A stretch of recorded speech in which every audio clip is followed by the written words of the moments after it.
երբ հուլիսի 17-ին մենք կարդացինք զինված ապստամբություն բառակապակցությունը, զարմացանք ու նաև չհասկացանք, թե ինչի մասին է խոսքը։ Հետո այդ գործը վերափոխվեց ժողովրդական շարժման, քանի որ սխալներ թույլ տվեցին իշխանությունները, նրանք ժողովրդի հետ չխոսեցին, ժողովրդի հետ այսպես սրտաբաց, ժողովրդի սրտին բան ասող խոսք մարդիկ չլսեցին, ընդհակառակը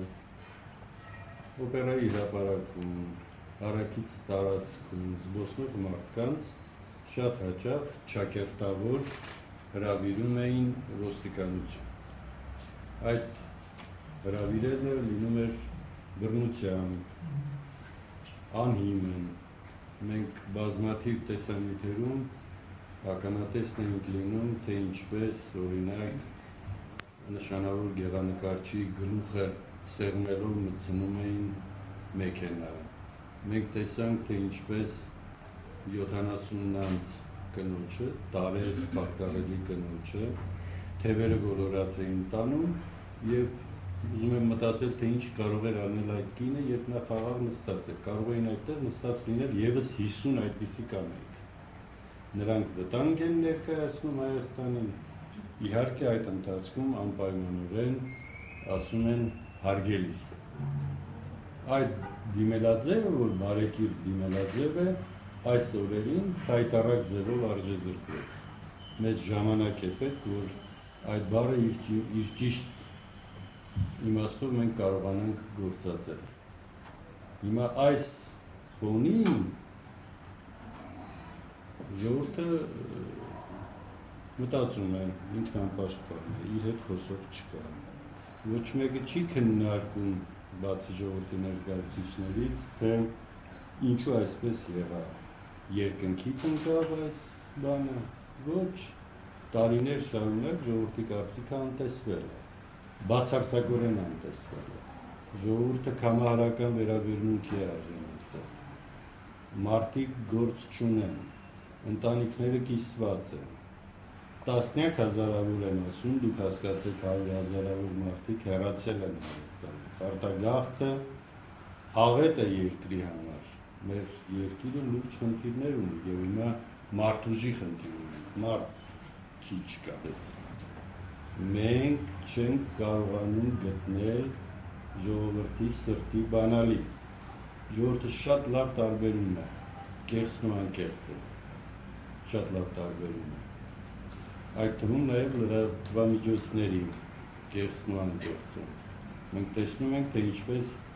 ապրում ենք այսպես երկատված, միտեղ մենք երջանիկ մի երկիր ենք,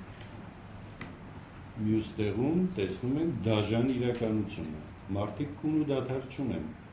չեն կարողանում հանգիստ քնել, որովհետև չգիտեն ինչ կլինի վաղ, այս անորոշությունը մեզ խեղդում է և մենք կրկին էլի խոսք չենք լսում, բանակցել խոսքի միջոցով հնարավոր չէ,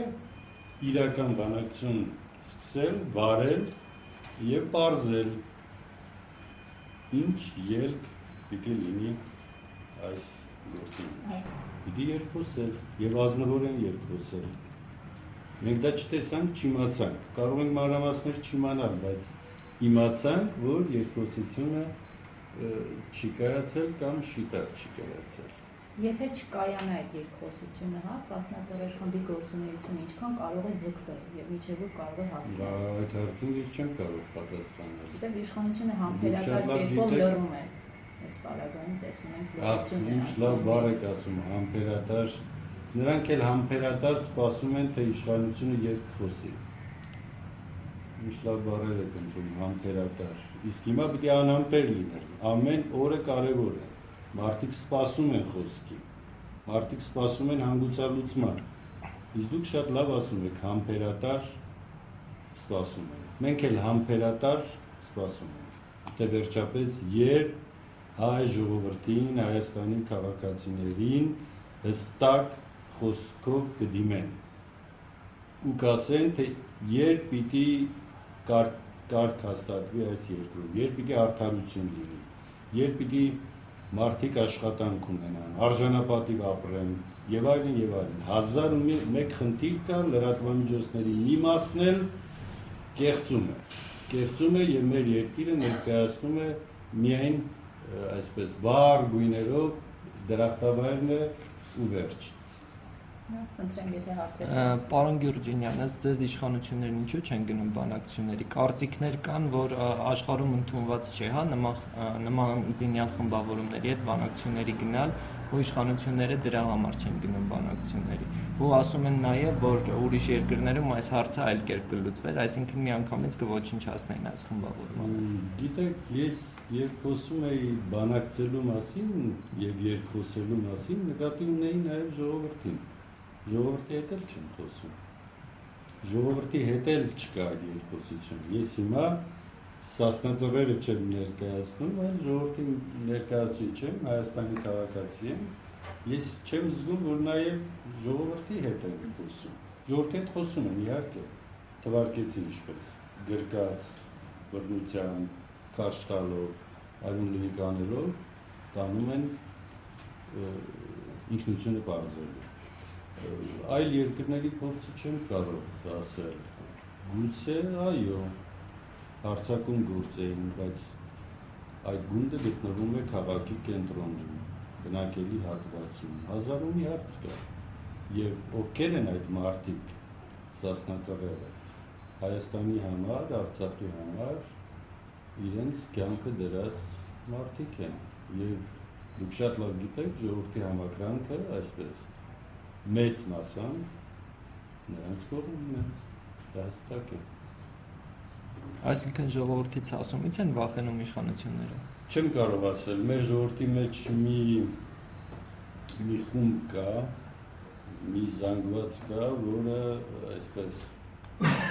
անտարբեր է կամ սաստիկ վախեցած է։ Նրանք ցասման ցույցերի չեն գնա, բայց սրտանց էլի կողմ են, որ այստեղ մի բան պիտի փոխվի, ժամանակն է, որ Հայաստանում արմատապես վիճակը փոխվի։